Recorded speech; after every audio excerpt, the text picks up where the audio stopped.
yang adil bagi setiap warga negara.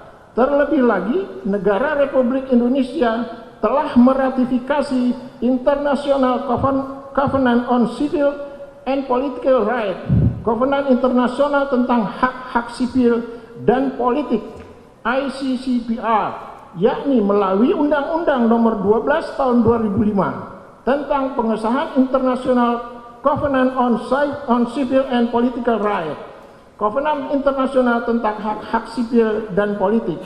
Undang-Undang Kovenant Internasional ICCPR yang telah diratifikasi melalui Undang-Undang Kovenant Internasional merupakan salah satu instrumen internasional utama yang berisi mengenai pengukuhan pokok-pokok hak asasi manusia.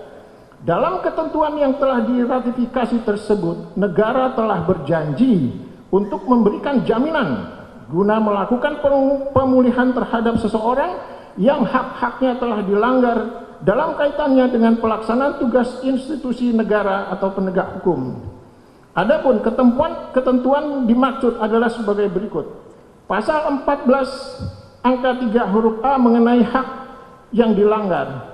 In the determination and of any criminal change against him, everyone shall be entitled to the following minimum guarantee is in full equality. A. To be informed properly and in detail in language which be understand of the nature and cause of the change against him. Terjemahannya, dalam penentuan suatu tindak kejahatan, setiap orang berhak atas jaminan-jaminan minimal di bawah ini secara penuh, yaitu A. Untuk diberitahukan secepatnya dan terinci dalam bahasa yang dimengerti tentang sifat dan alasan tuduhan yang dikenakan terhadapnya. Pasal 2 angka 3 huruf A dan B mengenai janji negara untuk menjamin pemulihan hak yang dilanggar.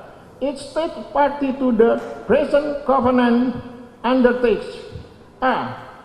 To ensure that any person whose right of freedom as having requisite are violated shall have an effective remedy, notwithstanding and the violation has been committed by person acting in an official capacity. B. To ensure that any person claiming such remedy shall have his been determined by competent judicial, administrative or legislative authorities or by any other competent authority provided for by the legal system of the state, and to develop the possibilities of judicial remedy. Terjemahannya, setiap negara pihak pada konvenen ini berjanji menjamin bahwa setiap orang yang hak atau kebebasannya diakui dalam konvenen ini dilanggar akan memperoleh upaya pemulihan yang efektif walaupun pelanggaran tersebut dilakukan oleh orang-orang yang bertindak dalam kapasitas resmi. B. Menjamin bahwa setiap orang menuntut upaya pemulihan tersebut harus ditentukan hak-haknya oleh lembaga peradilan, administratif atau legislatif yang berwenang, atau oleh lembaga berwenang lainnya yang diatur oleh sistem negara tersebut, dan untuk mengembangkan segala kemungkinan upaya penyelesaian peradilan. 17. Bahwa dengan mengacu kepada ruh atau asas fundamental KUHP, perlindungan hak asasi manusia, Jungto ketentuan pasal 7 Undang-Undang HAM, Jungto pasal 2 angka 3 huruf A dan B ICCPR yang telah diratifikasi melalui Undang-Undang Kovenant Internasional, maka pengujian atas keabsahan penggunaan kewenangan aparatur negara dalam melaksanakan KUHP sebagai lembaga pra-peradilan telah secara sah mengalami perluasan sistematis. The systematic interpretability termasuk meliputi penggunaan wewenang penyidik yang bersifat mengurangi atau membatasi hak seseorang, seperti diantaranya menetapkan seseorang sebagai tersangka secara tidak sah dan tidak berdasarkan hukum, sehingga tidak hanya terbatas pada pengajuan wewenang yang ditentukan dalam pasal 77 KUHP, yaitu a. sah atau tidaknya penangkapan penahanan, penghentian penyidikan, atau penghentian penuntutan, dan b. ganti kerugian dan atau rehabilitasi bagi seseorang yang perkara pidananya dihentikan pada tingkat penyidikan atau penuntutan. Nanti.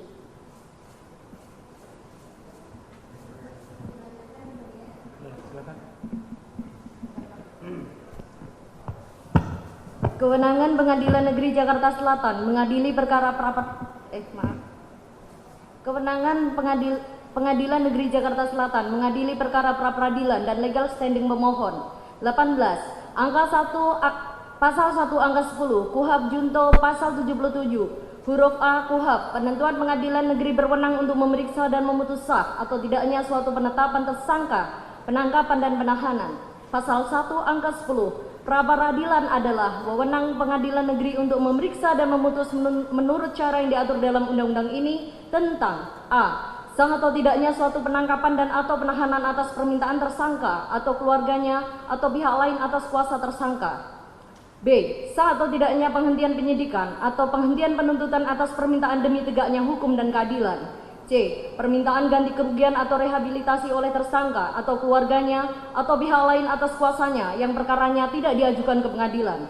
Pasal 77 KUHP, Pengadilan Negeri berwenang untuk memeriksa dan memutus sesuai dengan ketentuan yang diatur dalam undang-undang ini tentang a. sah atau tidaknya penangkapan, penahanan, penghentian penyidikan atau penghentian penuntutan. B. Ganti kerugian dan atau rehabilitasi bagi seorang yang perkara pidananya dihentikan pada tingkat penyidikan atau penuntutan. 19. Bahwa pra-peradilan terhadap suatu penetapan tersangka sebagaimana telah dimohon oleh pemohon telah diajukan oleh Komisaris Jenderal Pol Budi Gunawan sebagaimana dalam putusan pra-peradilan dalam perkara nomor 04-Pit-Prap-PN-PN-JKT-Sel tanggal 16 Februari 2015. 20. Bahwa sebagai bentuk penegasan dari putusan pra-peradilan nomor 4-Pit-Prap-PN-PN-JKT-Sel tanggal 16 Februari 2015 yang telah diajukan oleh Komjen Pol Budi Gunawan pada tanggal 28 April 2015, Mahkamah Konstitusi melalui putusan nomor 21-PUU-Romawi 12-2014 tanggal 28 April 2015 telah menyatakan bahwa penetapan tersangka adalah merupakan objek pra-peradilan. 21. Putusan Mahkamah Konstitusi nomor 21-PUU-Romawi 12-2014 tanggal 16 Maret 2015. Kewenangan pra-peradilan pasal 77 ayat A huruf A KUHP tersebut tidak hanya sebatas mengenai sah atau tidaknya penangkapan, penahanan, penghentian penyidikan atau penghentian penuntutan, tetapi juga mencakup untuk memeriksa dan memutus sah atau tidaknya penetapan tersangka sebagaimana dalam amar putusan yang di bawah ini. A. Pasal 77 huruf A Undang-Undang Nomor 8 Tahun 1981 tentang Hukum Acara Pidana, Lembaran Negara Republik Indonesia tahun 1981 tentang Hukum Acara Pidana Nomor 76, Tambahan Lembaran Negara Republik Indonesia 3209 bertentangan dengan Undang-Undang Dasar Negara Republik Indonesia 1945 sepanjang tidak dimaknai termasuk penetapan tersangka, penggeledahan dan penyitaan. B. Pasal 77 ayat A Undang-Undang Nomor 8 Tahun 1981 tentang Hukum Acara Pidana, Lembaran Negara Republik Indonesia tahun 1981 tentang Hukum Acara Pidana Nomor 76 Tambahan Lembaran Negara Republik Indonesia Nomor 3209 tidak mempunyai kekuatan hukum mengikat sepanjang tidak dimaknai termasuk penetapan tersangka, penggeledahan dan penyitaan. 22. Bahwa permohonan pra-peradilan aku adalah menyangkut sah atau tidaknya penetapan tersangka terhadap pemohon, maka Pengadilan Negeri sebagaimana dimaksud pasal 77 huruf A KUHP tersebut adalah pra-peradilan negeri Jakarta Selatan sebagai tempat domisili para termohon, dan karenanya Pengadilan Negeri Jakarta Selatan berwenang memeriksa dan memutus permohonan pra-peradilan aku. 23. Menurut pasal 79 KUHP bahwa tersangka, keluarga atau kuasanya dapat mengajukan permintaan pemeriksaan tentang sah atau tidaknya suatu penangkapan atau penahanan diajukan oleh tersangka, keluarga atau kuasanya kepada Ketua Pengadilan Negeri dengan menyebutkan alasannya. 24. Bahwa pemohon telah ditetapkan sebagai tersangka atas sangkaan tindak pidana pasal 160 KUHP dan atau pasal 93 Undang-Undang RI nomor 6 tahun 2018 tentang kekarantinaan kesehatan dan pasal 216 KUHP sebagaimana tercantum pada surat termohon 1, yakni surat permohonan penetapan tersangka nomor -2B garis miring 20039 garis miring Romawi 12 garis miring res .1.24 garis miring Ditreskrimum tanggal 9 Desember 2020 atas nama Moh Rizik alias Habib Muhammad Rizik Syihab. 25. Bahwa dengan demikian pemohon memiliki legal kedudukan hukum atau legal standing untuk mengajukan permohonan pra peradilan akuo, yaitu untuk memeriksa sah atau tidaknya penetapan tersangka terhadap pemohon berdasarkan pasal 79 KUHP tersebut.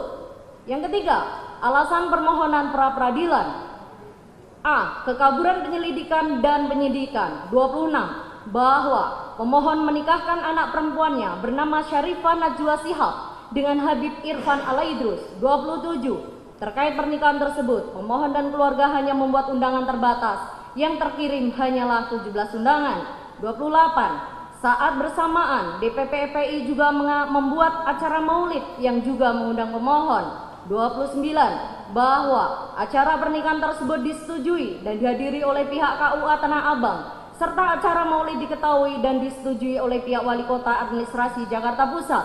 30. Namun, tanpa disangka-sangka banyak umat yang hadir dikarenakan kerinduan terhadap pemohon yang belum lama kembali ke tanah air dan setelah sekitar 3 tahun lamanya berada di Mekah, Arab Saudi. 31. Bahwa meskipun begitu, pihak DPP Front Pembela Islam tetap meminta kepada umat yang terlanjur hadir untuk menerapkan protokol kesehatan, memakai masker, menutup tangan dan menjaga jarak. 32. Guna mendukung terlaksananya protokol kesehatan, pihak DPP FPI juga membagi-bagikan masker, menyediakan hand sanitizer gratis dan tempat cuci tangan.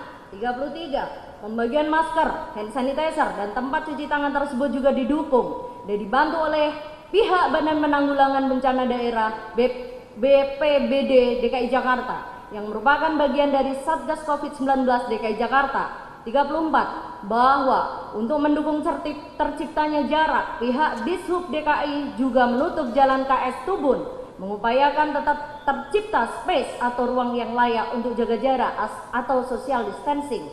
35. Namun, pihak pemerintah DKI, Provinsi DKI tetap menganggap acara tersebut melanggar Pergub DKI sehingga memberikan sanksi administratif kepada pemohon sebesar 50 juta rupiah yang sudah dibayar oleh pemohon. 36. Bahwa meskipun pemohon telah menerima sanksi administratif dari pemerintah Provinsi DKI Jakarta, termohon 1 tetap memproses peristiwa tersebut ke tahap penyelidikan.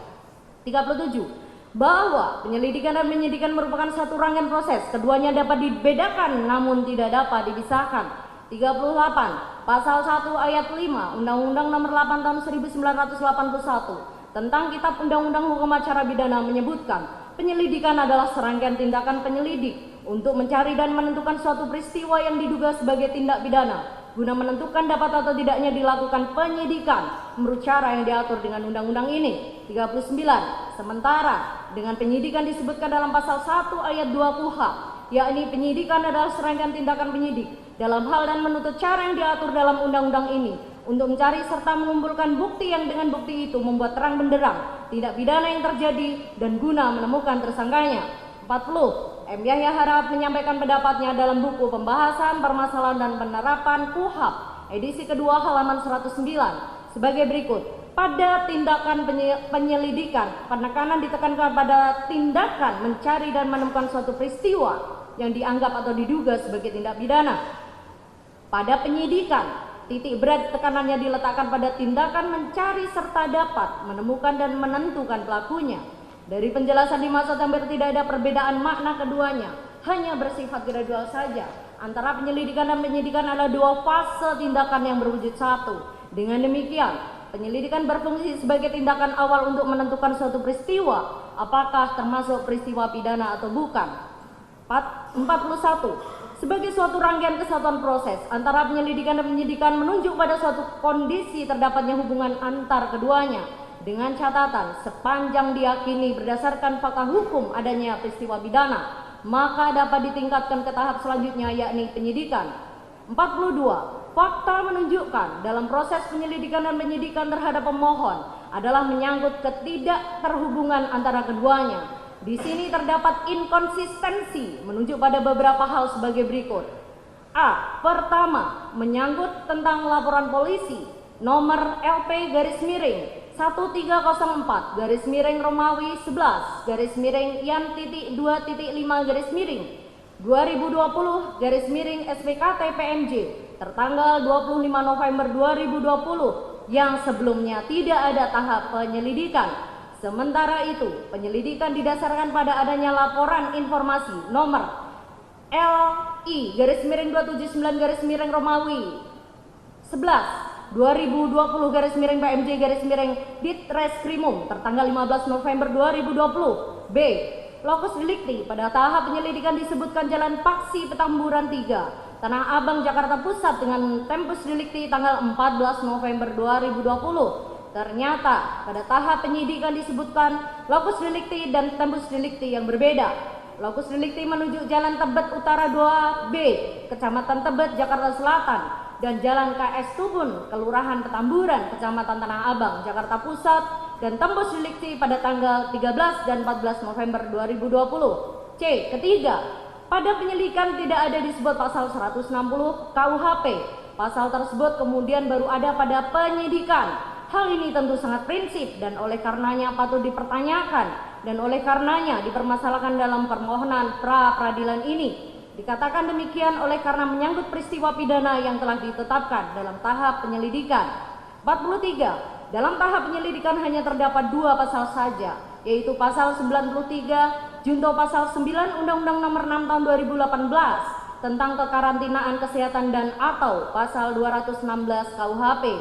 Pas 44. Namun tiba-tiba dalam penyidikan diselipkan pasal 160 KUHP yang sebelumnya tidak terdapat dalam tahap penyidikan. Padahal antara penyidikan adalah satu rangkaian. Artinya pasal-pasal yang terdapat dalam tahap penyelidikan hingga penyidikan harusnya bersesuaian. B. Tentang masuknya pasal 160 KUHP. 45.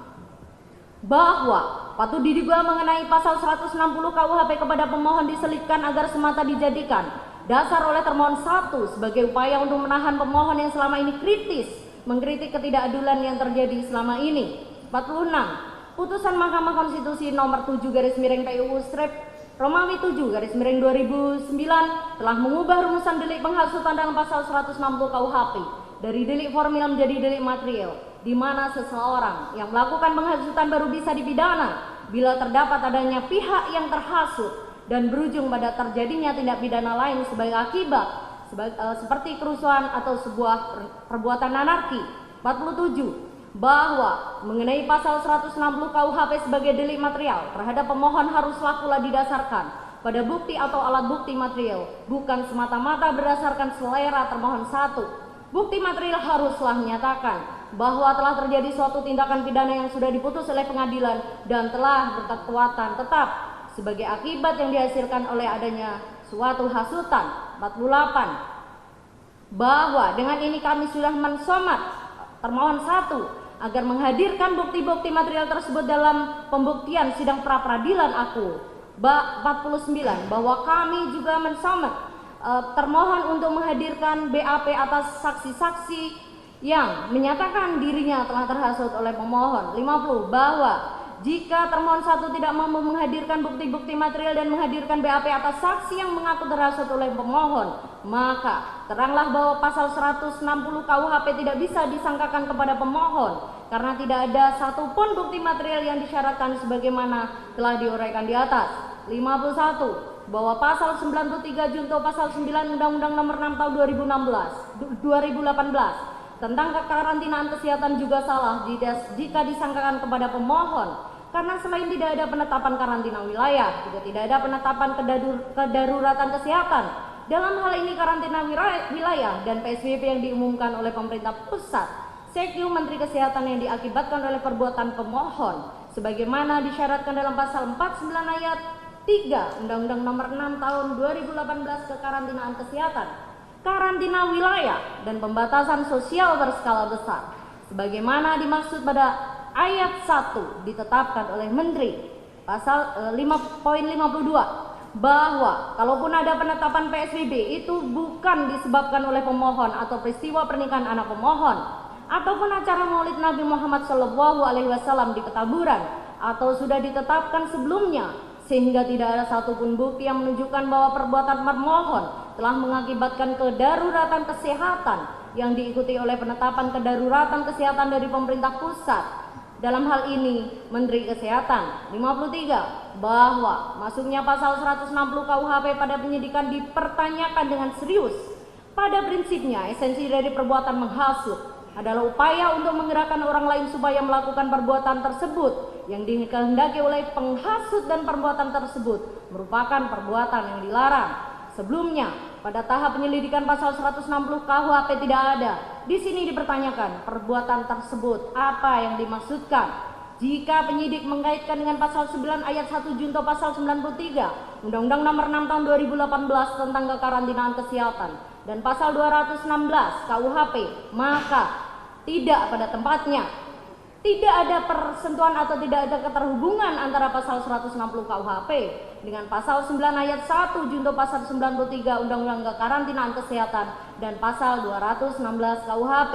54. Menurut ahli hukum Yusril Iza Mahendra, tidak ada pidana terhadap PSBB. Kalau kita mengacu pada undang-undang tentang wabah penyakit, ada sanksi pidananya. Tetapi yang diterapkan oleh pemerintah bukan itu sekarang. Yang diterapkan itu undang-undang tentang kekarantinaan kesehatan. Itu yang dijadikan sebagai acuan diterbitkan PP mengenai PSBB. Jadi tidak mengacu pada undang-undang kesehatan maupun undang-undang wabah penyakit. Kalau kita baca undang-undang kekarantinaan kesehatan, sanksi-sanksi pidana itu sama sekali tidak ada dalam PSBB. Polisi itu baru bisa dilibatkan apabila pemerintah melakukan karantina wilayah. Lalu di situ ada kewenangan untuk bertindak.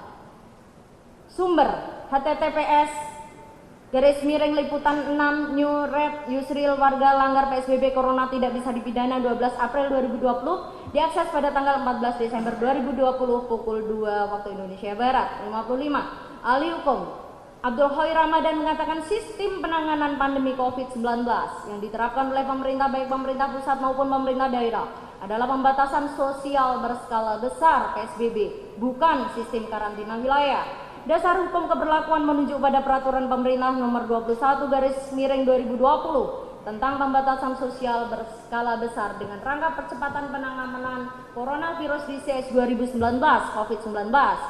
Dia melanjutkan, keberlakuan PSBB menunjuk pada Undang-Undang 6 2018 tentang kekarantinaan kesehatan. Adapun Undang-Undang nomor 6 2018 tentang kekarantinaan kesehatan tidak menyebutkan norma hukum larangan dan sanksi PSBB. Dengan demikian, proses penyelidikan yang dilakukan oleh Kepolisian Republik Indonesia terhadap acara peringatan Maulid Nabi Muhammad SAW dan pernikahan putri Imam Habib Rizik Syihab yang dinyatakan bukan peristiwa atau harus dinyatakan bukan peristiwa atau perbuatan pidana.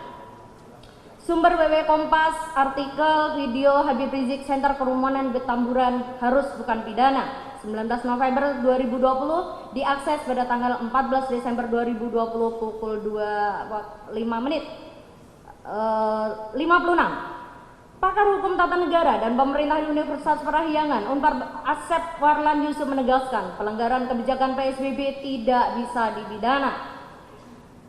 Sanksi paling besar pelanggar PSBB itu denda untuk perseorangan dan pencabutan izin usaha bagi perusahaan. Jadi kasus kerumunan massa Habib Rizik tidak bisa dipidana. Dalam konteks Undang-Undang Nomor 6 Tahun 2018 memang tidak ada pidananya dengan catatan menimbulkan wabah yang meluas tidak terkendali. Kata menimbulkan itu pun butuh pembuktian. Tapi sekali lagi, dalam konteks Habib Rizik Syihab, aturan yang digunakan bukan Undang-Undang Kekarantinaan Kesehatan, melainkan Pergub. Publik sudah geram melihat pemerintah dan polisi menangani Habib Rizik. Apalagi polisi terus-terusan memakai pasal-pasal pidana kepada Habib Rizik. Publik pun akhirnya menilai pemerintah dan polisi sedang mempolitisasi hukum. Sehingga kesan ini yang terbangun bahwa pemerintah dan polisi tidak adil. Sumber https daerah Sindo News, dihentikan pidana pelanggar PSBB pakar publik geram lihat penanganan Habib Rizik. Minggu 13 Desember 2020 diakses pada tanggal 14 Desember 2020 pukul 2.10 waktu Indonesia Barat. 57. Pengamat hukum pidana Universitas Trisakti Abdul Fikar Hajar menilai Undang-Undang 6 2018 bisa diterapkan apabila Indonesia memilih menerapkan karantina wilayah atau lockdown, padahal Indonesia memiliki PSBB, bukan lockdown. Menurut Fikar, aturan PSBB tersebut berbeda dengan Undang-Undang 6 2018. Dalam aturan tersebut, pelanggar undang-undang bisa dijerat hukuman pidana 1 tahun penjara dan denda 100 juta. Tindak pidana yang diatur dalam Undang-Undang Karantina Kesehatan ditunjukkan pada pelanggaran terhadap penetapan karantina wilayah, sehingga subjek hukum pidananya adalah nahkoda kapal pasal 90, pilot 91, sopir angkutan 92, pasal 92, perusahaan pengangkutan dan orang yang menghalangi karantina wilayah pasal 93 dihukum 1 tahun dengan denda 100 juta. Kesemuanya itu adalah dalam pelanggaran wilayah.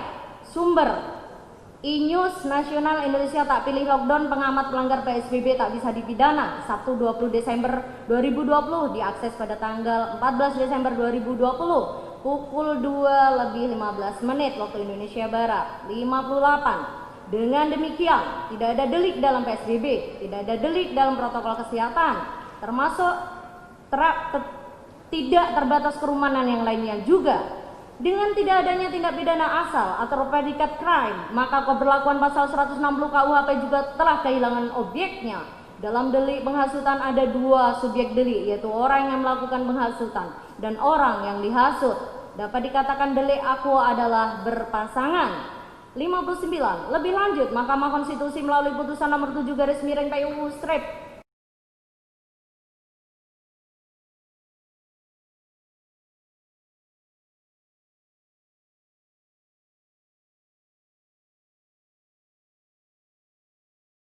mempersyaratkan harus ada timbulnya akibat yang dilarang seperti kerusuhan atau perbuatan anarki lainnya atau akibat terlarang lainnya. Terhadap ujaran penghasutan saya tidak bisa dipidana jika orang yang dihasut tidak melakukan perbuatan yang dilarang. Dengan demikian, terdapat hubungan antara hasutan tersebut dengan timbulnya perbuatan yang dilakukan oleh orang yang terhasut. Hubungan sebab akibat tersebut harus didukung dengan adanya 2 alat bukti sebagaimana dimaksud dalam pasal 184 KUHP. 60. Mengingat penyidik menerapkan pasal 160 KUHP dan pasal 93 Undang-Undang Kekarantinaan Kesehatan yang terkualifikasi delik material, maka menjadi persoalan dalam kepentingan alat bukti dan sekaligus pembuktiannya di pengadilan. Alat bukti dimaksud menunjuk pada keberadaan para saksi yang dimintakan keterangannya. Di sini tentu terdapat persoalan. Pertama, dalam hal pengetahuannya terhadap peristiwa yang terjadi di 2 tempat, inkasu Tebet dan Petamburan. Kedua, menunjuk pada akibat yang terjadi. Keterangan saksi selain mengenai suatu peristiwa pidana ia dengar sendiri, ia lihat sendiri, dan ia alami sendiri. Tapi juga setiap orang yang punya pengetahuan yang terkait langsung terjadinya tindak pidana dengan menyebut alasan dari pengetahuannya. Pasal 1, angka 27 KUHP, Junto Putusan Mahkamah Konstitusi nomor 65/PUU strip Romawi 8/2010. Dengan demikian, harus adanya keterhubungan antara perbuatan yang disangkakan penghasutan dengan akibat yang terjadi. 61. Di sini dipertanyakan di mana letak relevansi keterangan saksi terhadap perbuatan dan akibat yang terjadi pada 2 tempat atau lokus dan waktu tembus yang berbeda. Bagaimana membuktikan adanya akibat tersebut dalam lokus dan tembus yang berbeda?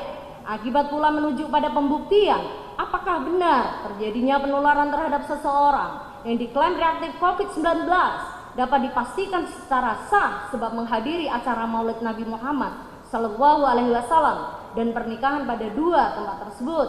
Jika bisa saja terjadinya penularan di wilayah lain, baik sebelum maupun sesudah acara Maulid Nabi Muhammad SAW pada dua tempat dimaksud. 62. Bahwa berdasarkan uraian di atas, sudah sepatutnya Hakim Pra-Peradilan Pengadilan Negeri Jakarta Selatan untuk menyatakan surat perintah penyidikan nomor _2 SP.CD_4604 Romawi 11/2020 Ditreskrimum tanggal 26 November 2020 dan surat perintah penyidikan nomor SP.CD_4735 Romawi 12/2020 Ditreskrimum tanggal 9 Desember 2020 adalah tidak sah dan tidak berdasar atas hukum, dan oleh karenanya penetapan aku tidak mempunyai kekuatan mengikat.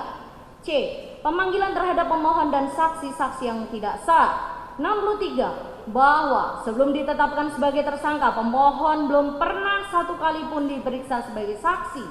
Saksi-saksi lain yang dipanggil terutama dari pihak DPP FPI pun juga belum pernah memberikan keterangan sebagai saksi di hadapan pemohon. 64. Bahwa surat panggilan saksi ke-1 terhadap pemohon dengan nomor S.PGL_8767 Romawi 11/2020 Ditreskrimum yang disampaikan pada 29 November 2020 atau hanya 2 hari sebelum tanggal hadir yang ditentukan, yaitu 1 Desember 2020. Padahal sesuai ketentuan pasal 112 ayat 1 dan pasal 227 ayat 1 KUHP, panggilan pada saksi harus memperhatikan tenggat waktu yang wajar antara diterimanya panggilan dan hari seseorang itu diharuskan memenuhi panggilan tersebut, yaitu disampaikan selambat-lambatnya 3 hari sebelum tanggal hari yang ditentukan. Pasal 112 ayat 1 KUHP. Penyidik yang melakukan pemeriksaan dengan menyebutkan alasan pemanggilan secara jelas berwenang memanggil tersangka dan saksi yang dianggap perlu untuk diperiksa dengan surat pemanggilan yang syah dengan memperhatikan tenggat waktu yang wajar antara diterimanya panggilan dan hari seseorang itu diharuskan memenuhi panggilan tersebut. Pasal 227 ayat 1 KUHP. Semua jenis pemberitahuan atau panggilan oleh pihak yang berwenang dalam suatu tingkat pemeriksaan kepada terdakwa, saksi atau ahli disampaikan selambat-lambatnya 3 hari sebelum tanggal hadir yang ditentukan di tempat tanggal mereka atau di tempat kediaman mereka terakhir. 65. Selain itu, petugas yang melaksanakan panggilan tersebut tidak bertemu sendiri dan berbicara langsung dengan pemohon sebagai pihak yang dipanggil dan membuat catatan bahwa panggilan telah diterima oleh bersangkutan sebagaimana diatur dalam pasal 227 ayat 2 KUHP.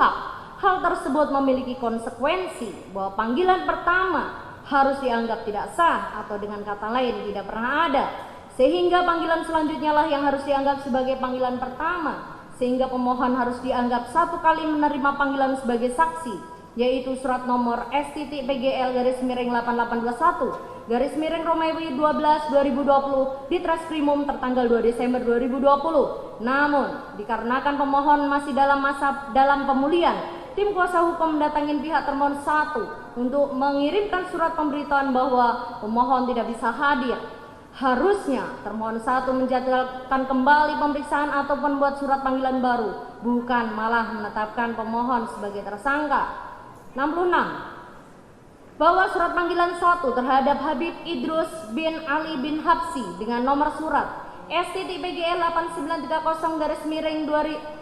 8930/12/2020 Ditreskrimum tertanggal 4 Desember 2020, saksi Habib Ali bin Abu Bakar Al-Taj dengan nomor S.PGL_8906 Romawi 12/2020 Ditreskrimum tertanggal 4 Desember 2020 dan saksi Habib Idrus Al-Qadri S.PGL_8931 Romawi 12/2020 Ditreskrimum tertanggal 4 Desember 2020 tidak pernah disampaikan langsung pada yang bersangkutan dan juga dikirim ke alamat yang salah, yakni ke Petamburan 3 nomor 83 RT 2 RW 4 Kelurahan Petamburan Tanah Abang Jakarta Pusat yang bukan tempat tinggal atau kediaman dari saksi-saksi tersebut. 67. Sedangkan surat panggilan 1 atas nama Habib Alwi bin Alwi Alatas dan Kiai Haji Sahib Johaban yang terkirim ke alamat Petamburan ketiga nomor 83 RT 2 RW 4 Kelurahan Petamburan Tanah Abang Jakarta Pusat yang merupakan sekretariat DPP FPI tidak diketahui ditujukan kepada siapa karena tidak mengenal nama-nama tersebut. D. Persyaratan minimum 2 alat bukti. Menyangkut persyaratan minimum 2 alat bukti sebagaimana dimaksud dalam putusan Mahkamah Konstitusi nomor 21 garis miring PUU garis strip Romawi 12 2014 menyatakan bahwa frasa bukti permulaan yang cukup dan bukti yang cukup sebagaimana ditentukan dalam pasal 1 ayat angka 14, pasal 17 dan pasal 21 ayat 1 Undang-Undang Nomor 8 Tahun 1981 tentang Hukum Acara Pidana, Lembaran Negara Republik Indonesia tahun 1981 Nomor 76, tambahan Lembaran Negara Republik Indonesia Nomor 3209 tidak mempunyai kekuatan hukum mengikat sepanjang tidak dimaknai bahwa bukti permulaan yang cukup dan bukti yang cukup adalah minimal 2 alat bukti yang termuat dalam pasal 184 Undang-Undang Nomor 8 Tahun 81 tentang Hukum Acara Pidana. 69. Berdasarkan putusan Mahkamah Konstitusi tersebut, maka tersangka adalah seseorang karena perbuatannya atau keadaannya berdasarkan minimal 2 alat bukti yang termuat dalam pasal 184 KUHP patut diduga sebagai pelaku tindak pidana. 70. Pasal 1 angka 27 KUHP yang pada dasarnya menyatakan bahwa keterangan saksi adalah keterangan yang bersumber dari apa yang lihat sendiri, dengar sendiri, dan saksi alami sendiri. Artinya bahwa fakta-fakta yang diperoleh dari keterangan saksi haruslah bersumber dari pribadinya sendiri. Keterangan saksi yang diberikan di luar pendengaran, penglihatan, atau pengalaman saksi sendiri mengenai suatu peristiwa pidana yang terjadi tidak dapat dijadikan dan dinilai sebagai alat bukti. Dengan demikian, keterangan seperti itu tidak mempunyai nilai kekuatan pembuktian. 71. Sepanjang pengetahuan pemohon, saksi-saksi yang telah dimintakan keterangan sama sekali tidak memiliki kualitas terhadap suatu peristiwa yang sebenarnya terjadi, dan oleh karena itu keberadaan saksi akuo tidak mempunyai kompetensi dan relevansi guna kepentingan penyidikan. 72. Fakta yang terjadi tidak ada saksi yang melihat sendiri, mendengar sendiri, dan mengalami sendiri terhadap perbuatan yang disengakan kepada pemohon. E. Penetapan status tersangka, bahwa penetapan tersangka adalah bagian dari proses penyidikan yang merupakan perampasan terhadap hak asasi manusia, maka seharusnya penetapan tersangka oleh penyidik merupakan objek yang dapat dimintakan perlindungan melalui ikhtiar hukum pranata pra peradilan. 74. Bahwa proses penyidikan dan penetapan status tersangka merupakan satu kesatuan yang utuh. Dengan lain perkataan, hasil akhir penyidikan adalah penetapan status tersangka sesuai dengan pasal 1 angka 14 KUHP yang menyatakan tersangka adalah seseorang yang karena perbuatannya atau keadaannya berdasarkan bukti permulaan patut diduga sebagai pelaku tindak pidana. 75. Bahwa penetapan status tersangka menuju pada hasil penyidikan sehingga frasa karena perbuatannya atau keadaannya serta frasa berdasarkan bukti permulaan terkait dengan kekuatan minimal 2 alat bukti sebagaimana dimaksud dalam pasal 184 KUHP dan dengan 2 alat bukti itu telah membuat terang tentang tindak pidana yang terjadi. Terangnya tindak pidana yang terjadi itu kemudian diwujudkan dalam pemenuhan unsur-unsur tindak pidana yang disangkakan kepada tersangka. 76. Putusan Mahkamah Konstitusi nomor 21 garis miring PUU strip Romawi 12 2014 dalam pertimbangan menyatakan bahwa pasal 1 ayat 2 KUHP termasuk dalam bab 1 pasal 1 tentang ketentuan umum yang mengatur tentang pengertian penyidikan yang menyatakan penyidikan adalah serangkaian tindakan penyidik dalam hal dan menuntut cara yang diatur dalam undang-undang ini untuk mencari serta mengumpulkan bukti yang dengan bukti itu membuat terang tindak pidana yang terjadi dan guna menemukan tersangkanya. 77. Adanya frasa dan guna menemukan tersangkanya haruslah ditafsirkan bersyarat seperti yang didalilkan oleh pemohon menurut mahkamah sebenarnya sudah dipenuhi oleh pasal tersebut, yaitu penyidik dalam rangkaian tindakan penyidikan melalui suatu proses pengumpulan bukti. Dengan alat bukti tersebut kemudian penyidik menemukan tersangka dalam satu tindak pidana sehingga tidak serta-merta penyidik menemukan tersangka sebelum melakukan pengumpulan bukti sebagaimana ditentukan dalam pasal 1 angka 2 KUHP mengatur bagaimana penyidik menemukan tersangkanya sehingga pasal tersebut sudah jelas dan tidak perlu ditafsirkan. Menurut Mahkamah, norma tersebut sudah tepat karena memberikan kepastian hukum yang adil kepada warga negara Indonesia ketika akan ditetapkan sebagai tersangka oleh penyidik, yaitu harus melalui sebuah proses rangkaian tindakan penyidikan dengan cara mengumpulkan bukti yang dengan bukti tersebut penyidik menemukan tersangkanya, bukan dengan cara subjektif penyidik menemukan tersangka tanpa mengumpulkan bukti. Dengan demikian, penyidikan harus terlebih dahulu mencari dan mengumpulkan bukti yang membuat terang tentang tindak pidana yang terjadi. Dari bukti-bukti tersebut kemudian baru dapat ditetapkan tersangkanya. 78. Disebutkan dalam ratio desidensi putusan Mahkamah Konstitusi nomor 21/PUU strip Romawi 12 2014 bahwa frasa pembuktian, bukti permulaan yang cukup dan bukti yang cukup sebagaimana ditentukan dalam pasal 1 ayat 14, pasal 17 dan pasal 21 ayat 1 KUHP harus ditafsirkan sekurang-kurangnya dua alat bukti yang termuat dalam pasal 184 KUHP dan disertai dengan pemeriksaan calon tersangkanya, kecuali terhadap tindak pidana yang penetapan tersangkanya dimungkinkan dilakukan tanpa kehadiran in absentia. Artinya, terhadap tindak pidana yang penetapan tersangkanya dilakukan tanpa kehadiran tersebut tidak diperlukan pemeriksaan calon tersangka. Halaman 98. Dengan demikian, tidak dapat ditafsirkan lain bahwa terhadap pemohon harus dilakukan pemeriksaan sebagai calon tersangka. Fakta yang terjadi bahwa pemohon belum pernah dimintakan keterangan sebagai calon tersangka. Adapun pemanggilan pertama tanggal 29 November 2020, kedua tanggal 2 Desember 2020 dimaksudkan dalam rangka keterangan saksi. 79.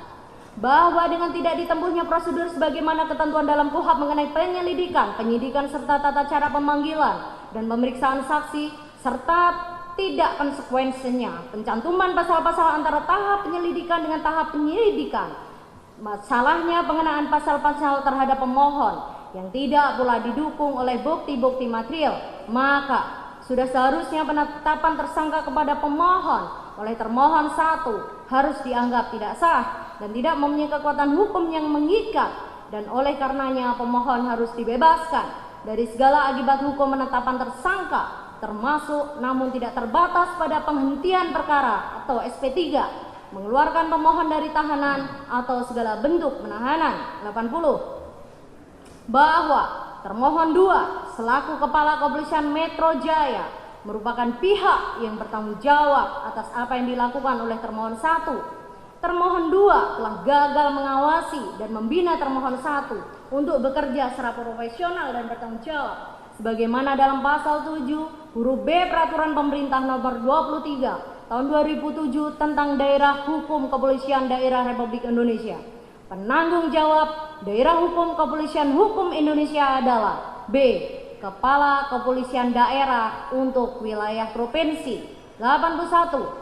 Sebagai pihak yang bertanggung jawab terhadap pekerjaan termohon 1, menjadikan termohon 2 layak disertakan sebagai pihak dalam permohonan aku untuk menjalankan, memastikan, dan menjamin agar putusan pra-peradilan ini dijalankan sebaik-baiknya dan seluruh-seluruhnya bersama termohon 1. 82. Begitu juga disertakannya termohon 3 karena selaku Kepala Kepolisian Republik Indonesia, termohon 3 telah gagal membina dan mengendalikan termohon 2 dan termohon 1 untuk menegakkan hukum secara profesional dan bertanggung jawab sebagaimana dalam pasal 9 ayat 2 Undang-Undang Nomor 2 Tahun 2002 tentang Kepolisian.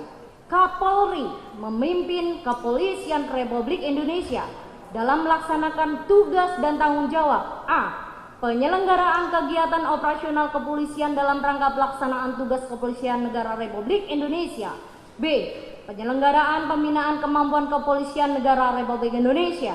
83. Selain itu, disertakannya termohon 3 dalam permohonan pra-peradilan ini adalah untuk memastikan dijalankannya putusan pra-peradilan ini sebagaimana mestinya oleh termohon 2 dan termohon 1. 84.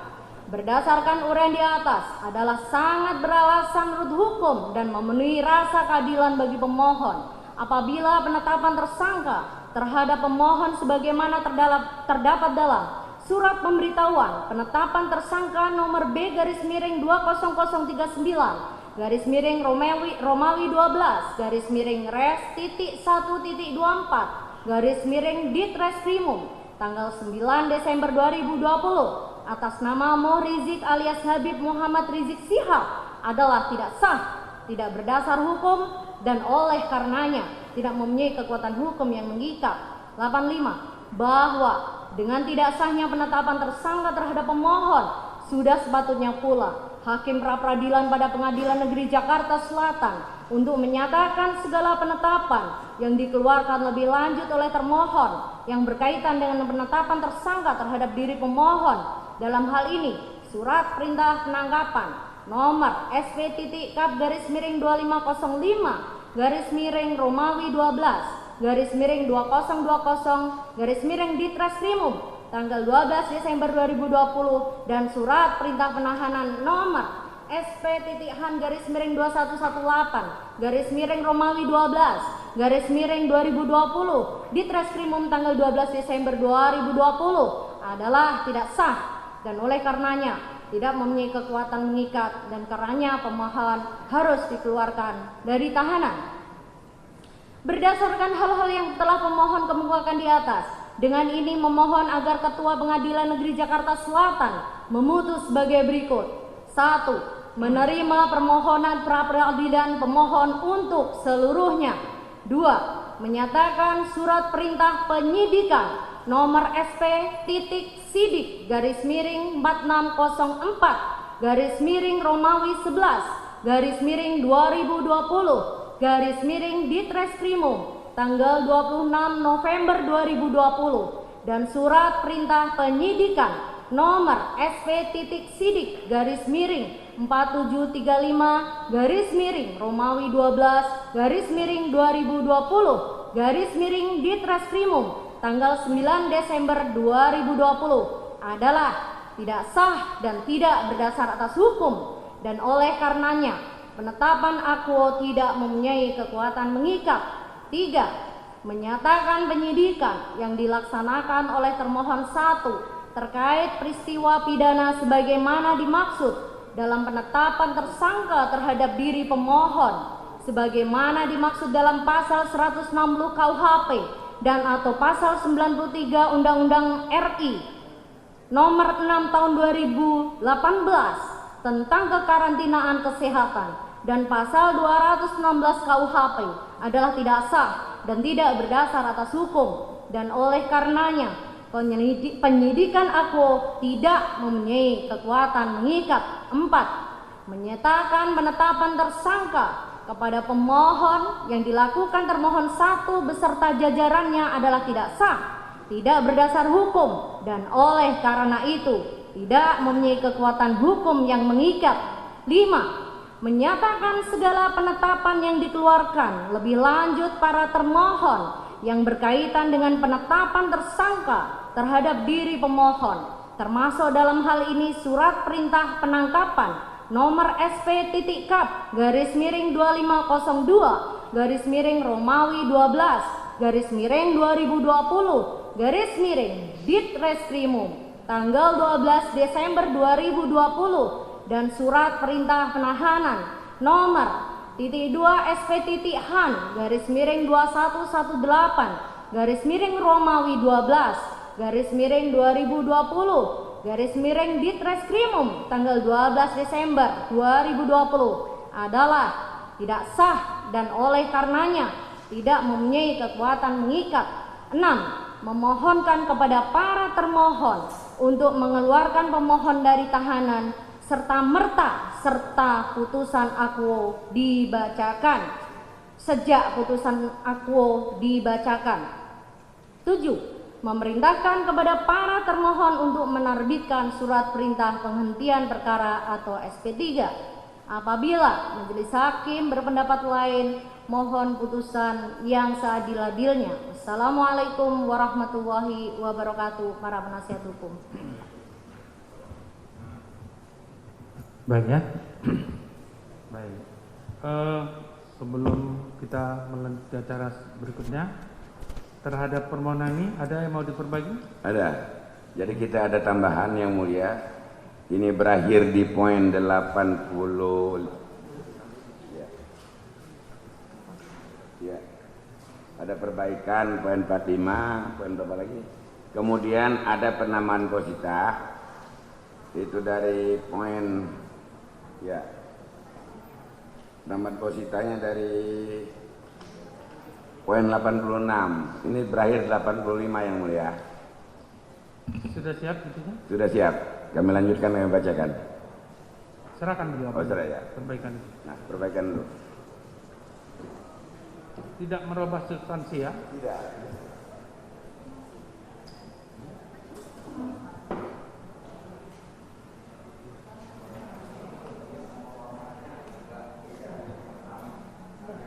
Kita perbaikan aja. Mana diperbaiki? Perbaikan aja. Kita ingin perbaikan, jangan disatukan gitu. Supaya jelas ya.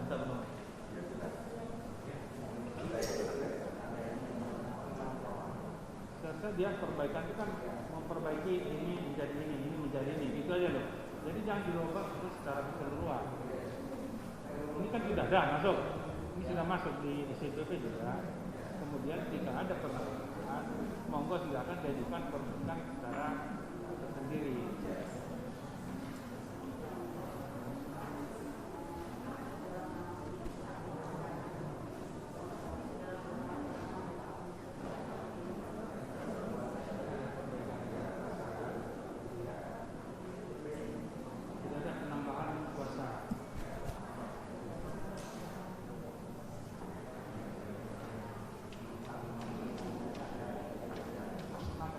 Perbaikan dan penambahan itu secara tersendiri aja digabungkan seperti ini balik musuh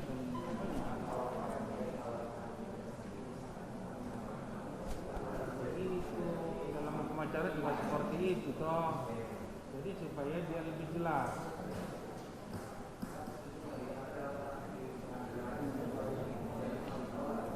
Apa yang ditolak namanya setelah dibaca perbaikan seperti ini loh, gitu. Ini yang mau saya tambahkan, begitu.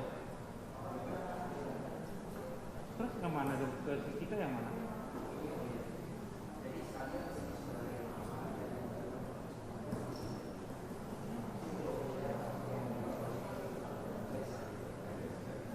Itu memang harus terpisah-pisah gitu loh. Namanya dalam putusan juga seperti dibacakan, kemudian ada perbaikan gitu toh.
Seharusnya kan misalnya perbaikan poin 85 dulunya seperti ini, kemudian dirubah menjadi ini, kemudian poin 8 ini ditambahkan satu poin tentang ini, gitu loh.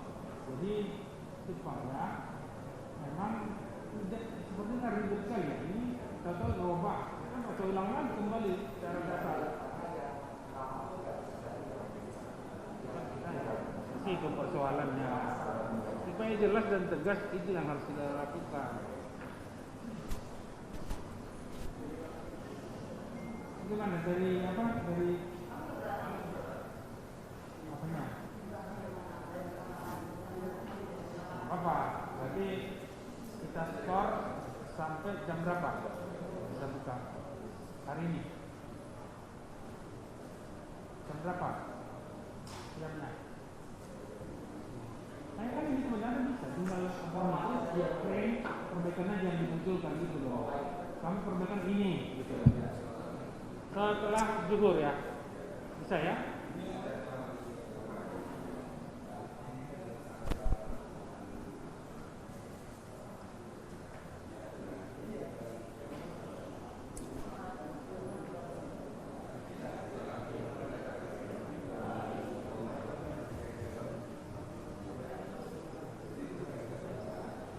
Jadi gini aja, perbaikan dan penambahan. Perbaikan ini, tambahan ini, yang itu.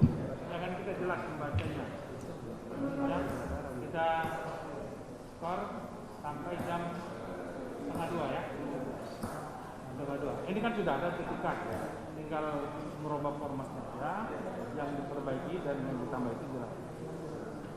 Contoh 85, tadi awalnya 85 seperti ini. Kemudian diperbaiki seperti ini. Untuk penambahan ini. Gitu loh ya. Oke. Silakan duduk.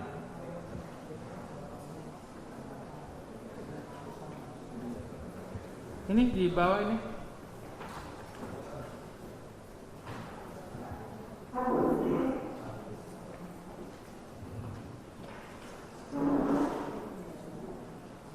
Baik ya, untuk pemohon dan para termohon, oleh karena pemohon ingin ada perbaikan dan penambahan sedikit dan tidak merubah substansi, tapi karena formatnya berbeda, ya disatukan kembali. Kita ingin format lama tetap ada, kemudian penambahan ada. Ya, untuk itu kita akan beri waktu sampai dengan 1:30 ya Pak. Jam 2 aja Pak, jam 2 aja. Jam 2. Nanti merin Karena kita sidang perkara lain lagi Pak. Tahulah Jakarta Selatan penuh. Upayakan 1:30 ya. Ya Pak ya. Itu ya Pak. Kita skor sampai dengan 1:30. Ya. 1:30 sampai jam 12. 1:30 lah mudah-mudahan selesai ya. Gitu ya. Baik.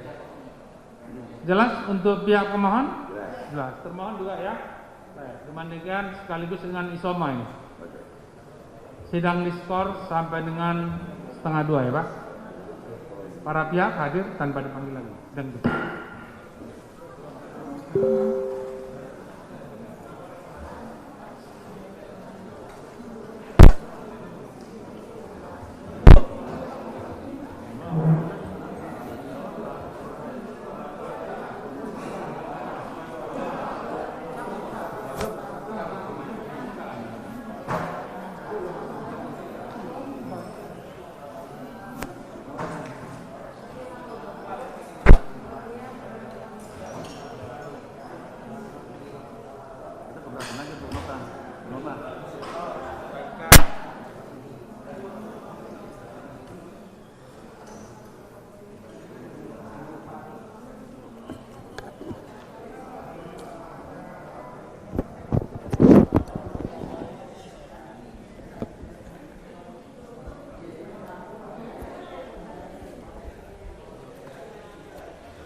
satu speaker di sini aja Bang. Nggak ada portable yang bawa ke sini. Kalau malu taruh keluar, agak tidak main aja. Baik, kita sudah juga taruh di situ.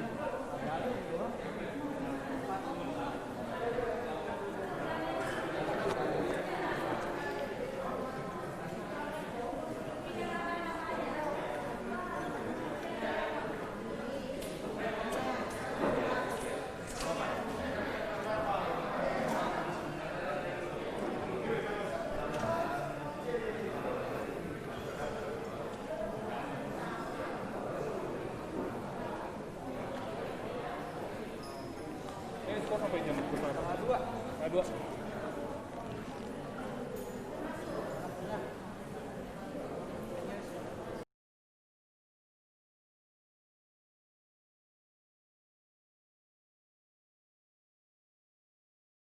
kedalaman 2000 meter ya selama 6 jam dengan kecepatan 10 knot. Ini selama 6 jam dia bisa 2000 meter. Kemudian melayang selama 9 hari terbawa arus. Ya, terbawa arus, melayang-layang, dan setelah itu menuju kedalaman 2000 meter, ya, menuju ke 2000 meter sini. Kemudian oli dipompa dari reservoir internal untuk mengembangkan kandung pelampung eksternal dan menyebabkan float naik. Ini setelah 6 melayang selama 9 hari tadi bisa naik lagi. Merekam profil yang fungsinya adalah merekam profil suhu dan salinitas selama melayang menuju permukaan. Saat melayang menuju permukaan, ini dia akan merekam profil suhu, salinitas permukaan hingga 12 jam permukaan untuk mengirim data melalui satelit. Jadi setelah muncul akan mengirim data-data tentang tadi salinitas, kemudian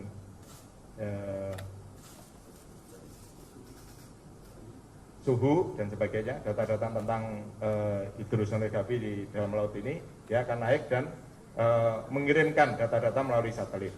Kemudian Argo Float ini dapat bertahan hingga 4-7 tahun beroperasi di laut.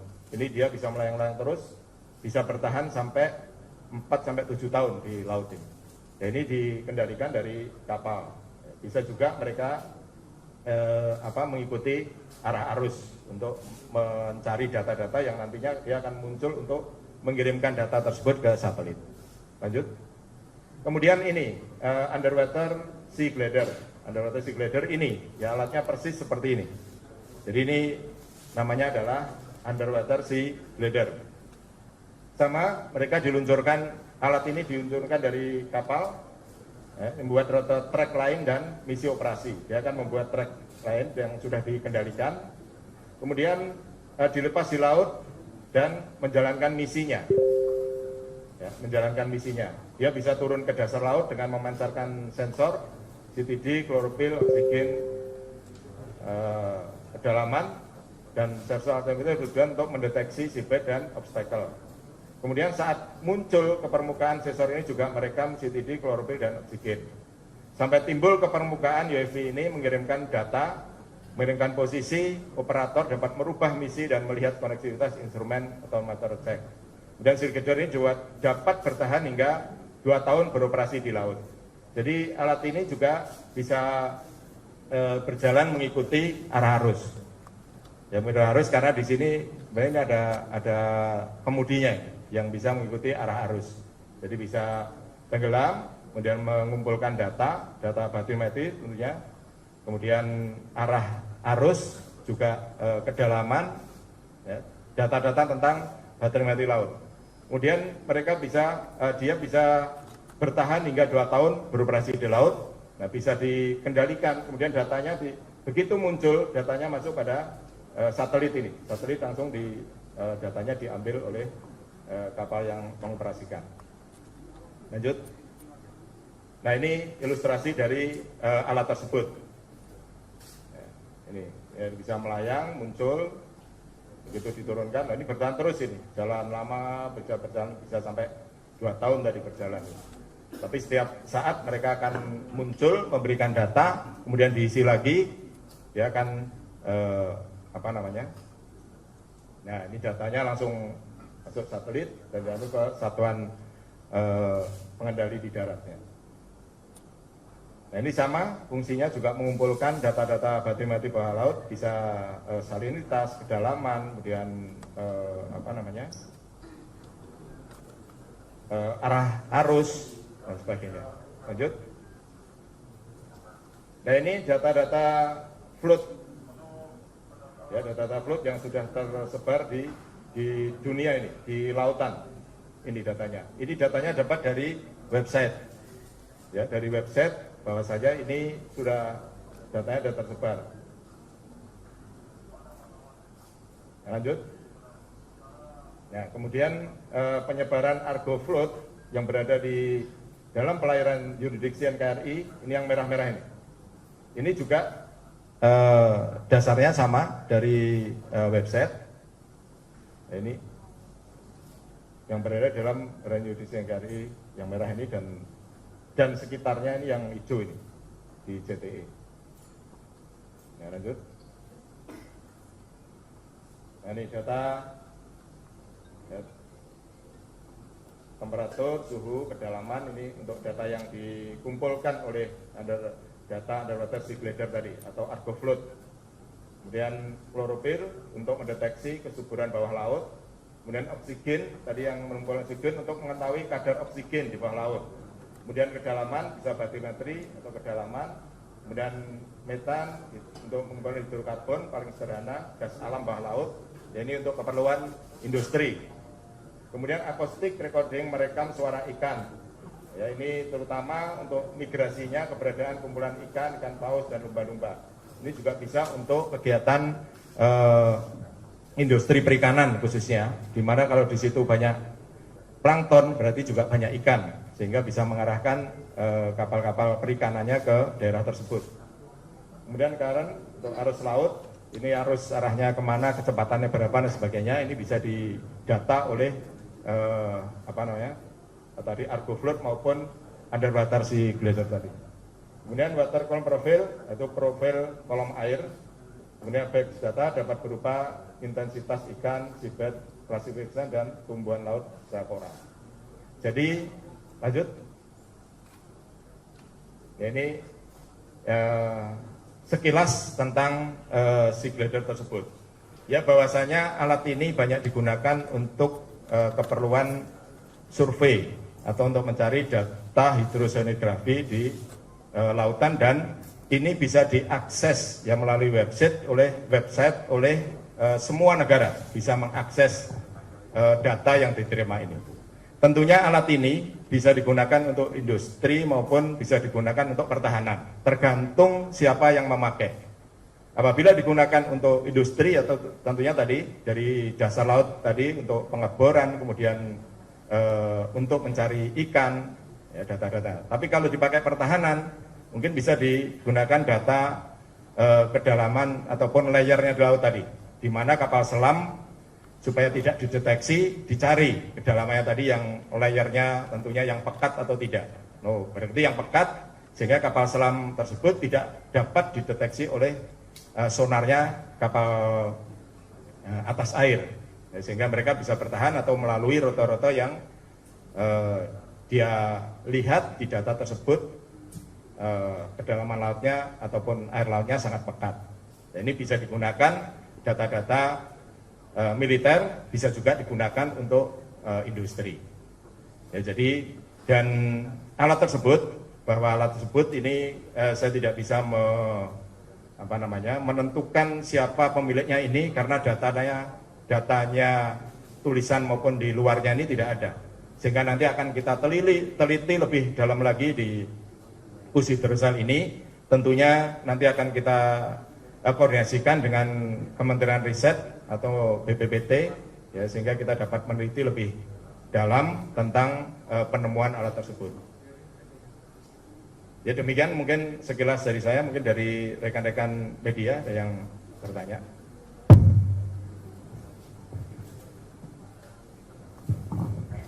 Lia, Pak, dari The Big Durian.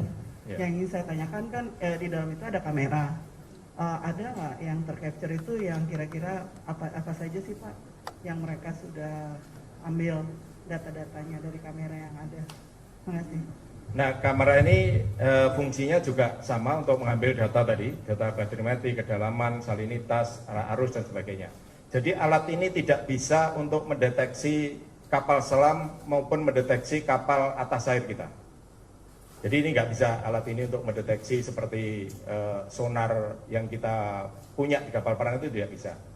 Jadi ini hanya untuk data-data batimetri atau kedalaman air laut di bawah permukaan.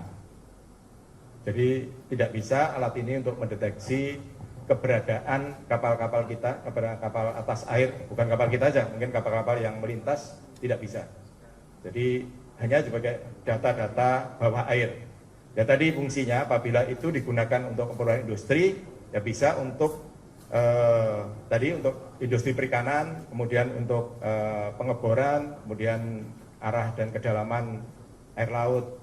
Nah, kalau militer tadi saya sampaikan bahasanya bisa juga digunakan datanya tersebut untuk tracknya kapal selam. Ya, tracknya kapal selam, kemudian dia bisa melihat kalau kepekatan air laut tersebut bisa berfungsi apabila kapal tersebut tidak terdeteksi oleh sonar kapal atas air.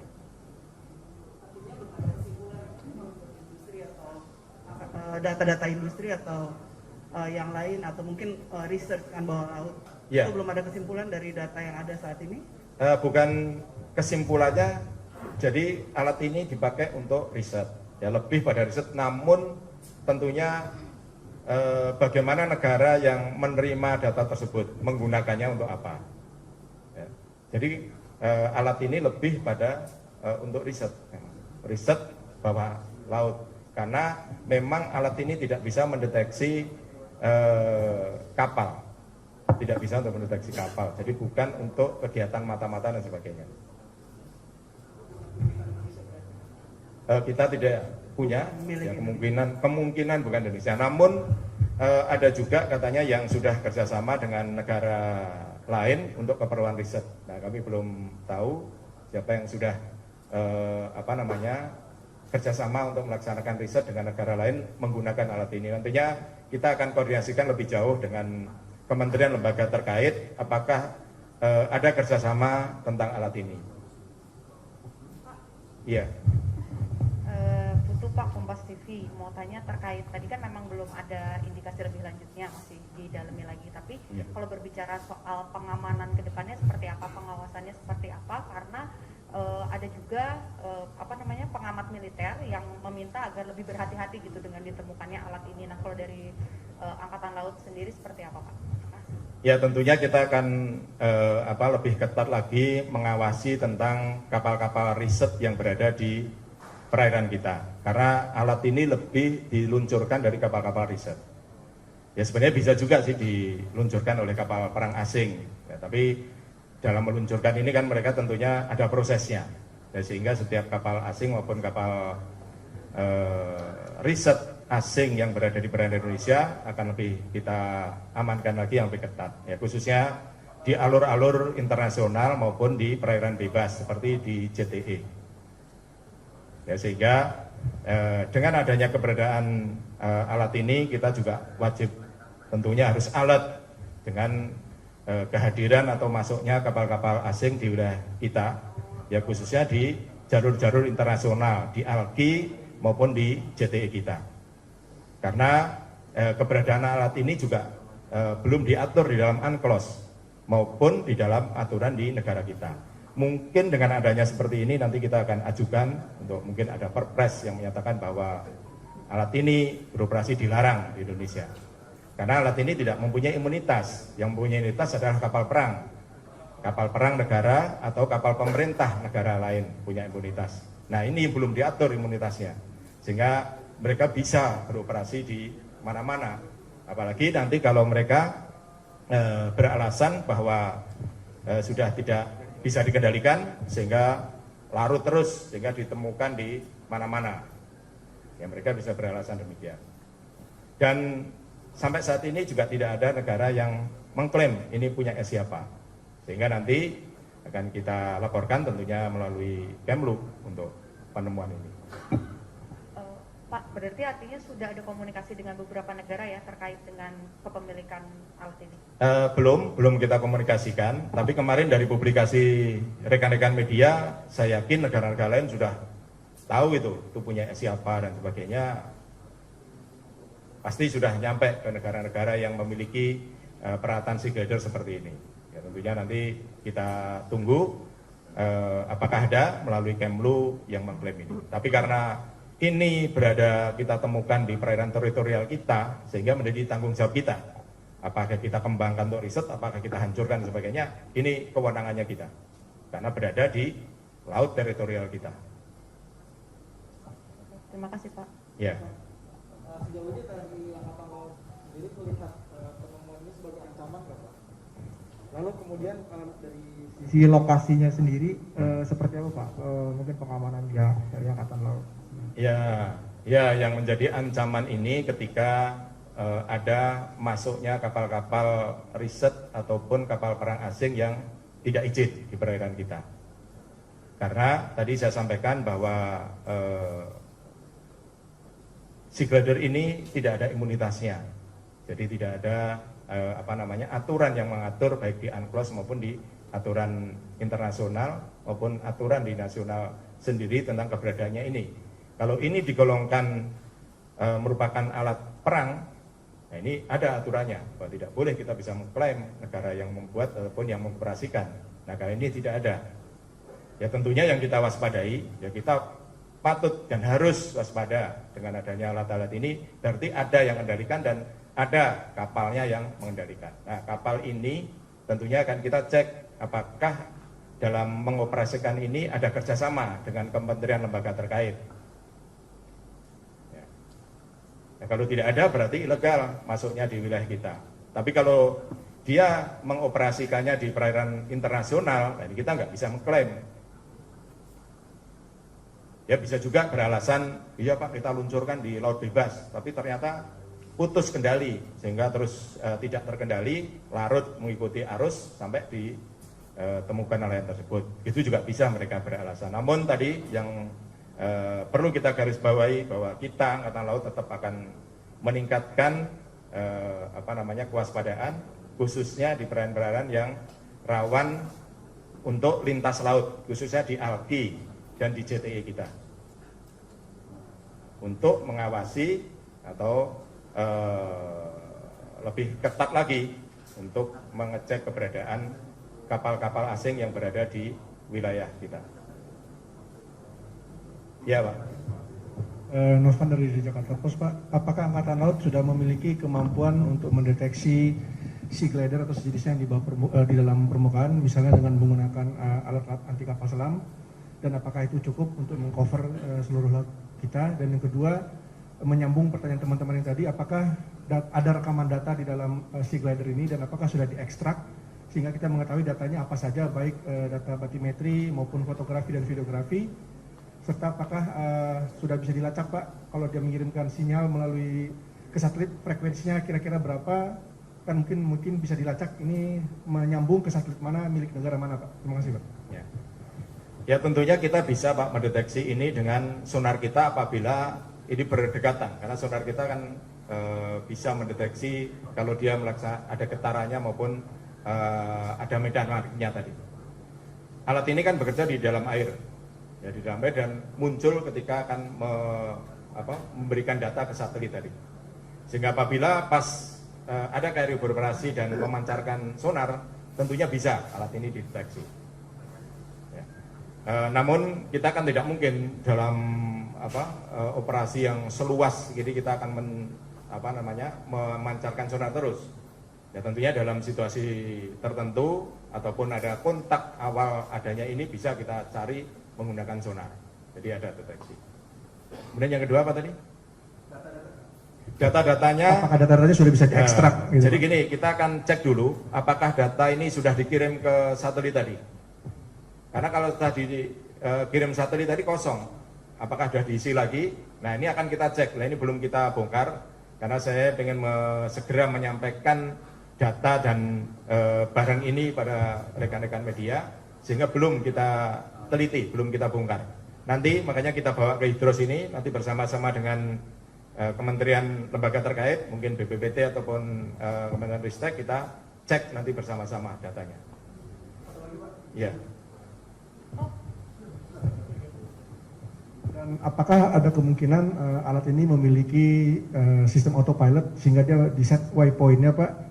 Karena kalau misalnya dilepas di ALKI, ini kan jauh dari ALKI, bisa saja dia dilepas di ZTE atau perairan internasional sehingga bisa masuk ke wilayah kita dari luar tanpa terkendali, tanpa dideteksi. Karena tadi di pemaparan bisa sampai sekitar 2 tahun minimal gitu Pak.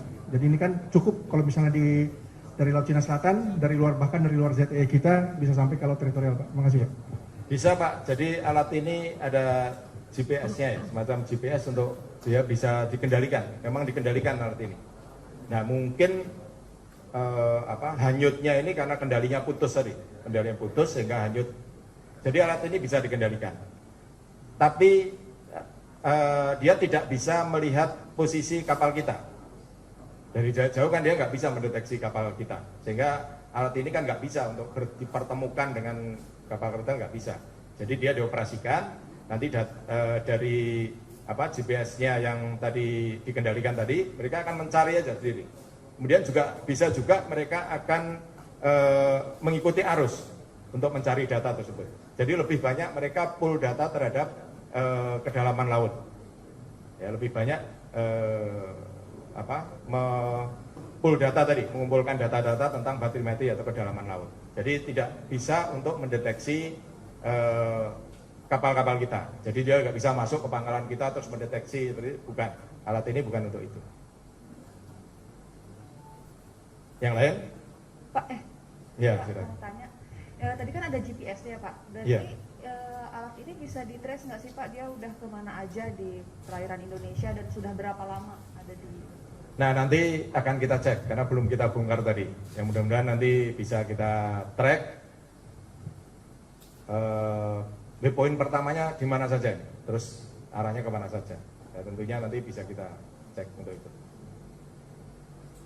Karena tadi ya, Pak, mohon maaf tadi belum kita bongkar ini, jadi ini masih utuh. Kemudian kita cek dengan data-data tentang sea glider ini dan karakteristiknya ini mirip dengan namanya sea glider itu. Tapi nanti lebih rincinya akan setelah kita teliti bersama dengan kementerian lembaga terkait. Ya silakan, mungkin ada lagi.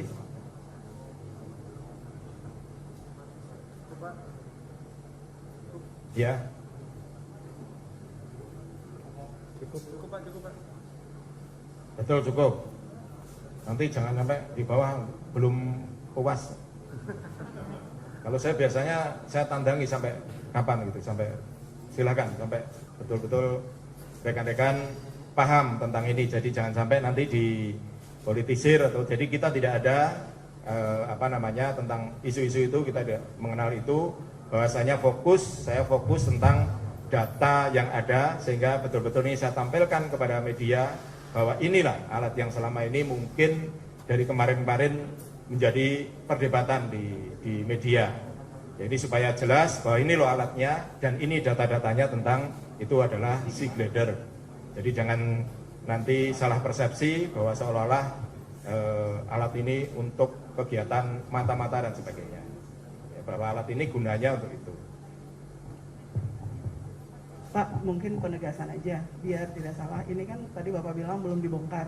Yeah. Artinya datanya belum bisa digest. Yeah. Ada tadi titipan dari teman kalau kenapa sampai bisa ada di tangan nelayan? Apakah ini barangnya rusak atau bagaimana untuk mungkin alat kondisi terakhirnya? Kalau belum bisa kita digest semua, belum diteliti lebih lanjut, berarti kemungkinan Bapak akan press conference lagi kan? Ya nanti setelah kita buka data-datanya ada, tentunya akan kita sampaikan lagi. Ya ini sampai ke tangan lain tadi saya sampaikan bahwa bisa juga dari kendalinya itu putus, sehingga alat ini tidak bisa terkendali, tidak bisa kembali lagi pada GPS waypoint yang ditentukan tadi, sehingga hanyut mengikuti arus. Sekarang ini kan musim barat, bisa jadi dari Laut Jawa, Kintir, terus sampai ke mana tadi? Selayar, bisa sampai Selayar tadi. Tentunya tadi mengikuti arus tadi. Arusnya kan selat Selayar sana ada selatnya yang arusnya sangat kuat di sana. Ya kemungkinan bisa situ. Bisa jadi dari utara juga bisa melalui Alki, kemudian kena arus barat menuju ke Selayar. Karena kalau melihat ini kan kelihatannya sudah lama juga barang ini di laut. Kalau melihat karakteristiknya ini loh, warnanya sudah seperti itu. Tadi alat ini yang saya terangkan sesuai teori bisa sampai 2 tahun kan di laut. Nah cuma nggak tahu ini sudah berapa bulan atau tahun di laut. Karena kan baru ditemukan nelayan tanggal 26 kemarin.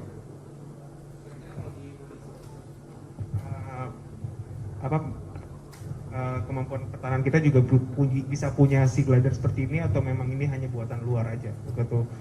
Atau kita belum punya, Instrumen? artinya Hydros yang memiliki kemampuan ini kita belum punya. Ya nanti tentunya dengan alat-alat ini kita bisa ajukan untuk meningkatkan tupoksinya Hydros untuk mendukung itu, kita bisa gunakan itu. Tapi sebenarnya tanpa alat ini Hydros sudah memiliki alat yang juga hampir sama dengan ini. Yang tadi mungkin rekan-rekan sudah bisa melihat di depan tadi, ya tentunya kita bisa membuat peta tadi, melihat kedalaman, menentukan arus dan sebagainya tadi sudah bisa Hydros. Tapi nantinya ya kita akan laporkan pada Kemenko Marves mungkin ataupun di Kemhan, kita bisa melaksanakan pengadaan ini tentunya untuk di kapal-kapal survei kita, ya mungkin bisa memberikan data yang lebih akurat lagi.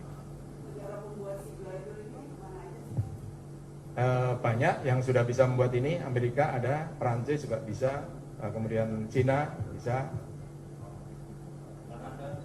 Kanada, Jepang, hampir sama, banyak ini yang rata-rata yang mempunyai kapal-kapal dinas itu hidrooceanografi yang memiliki hidrosonografi, mereka rata-rata punya. Nah nanti akan kita cek dulu. Ya saya nggak berani menyampaikan ini milik siapa karena datanya nggak ada sama sekali. Minimalnya ada sedikit saja tulisan bisa kita sampaikan. Karena tidak ada tulisan sama sekali dari awal saya tanya ada tulisan nggak ada.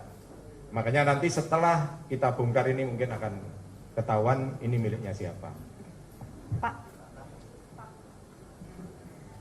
Tambahan sedikit Pak, kan dari tadi sudah dijelaskan bahwa masih tunggu lebih lanjut lagi nanti seperti apa dari pemeriksaannya dan penelitiannya.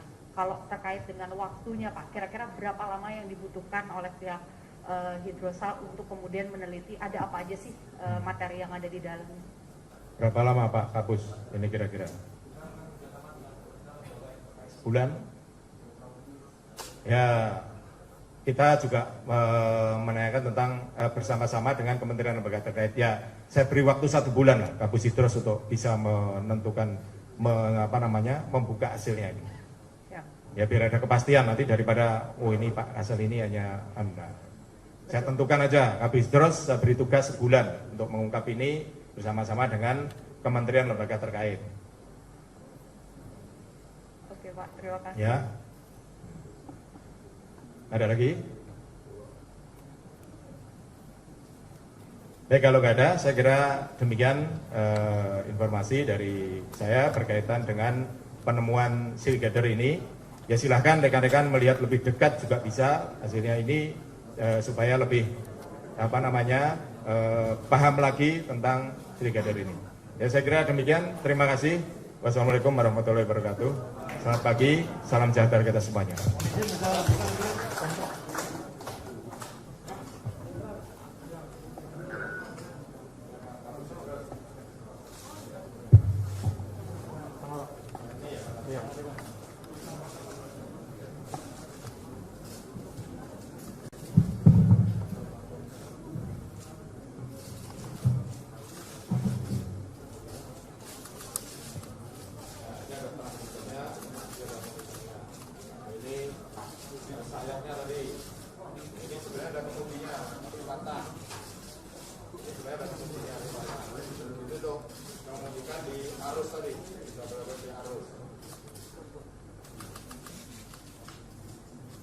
Jadi alat ini bisa diakses internasional melalui website. Jadi bukan rahasia. Ya bukan rahasia, bahwa alat ini bisa diakses hasilnya. Termasuk Hidro juga mengakses dari website peralatan semacam ini. Jadi juga terima kasih.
Sudah itu, lihat alat.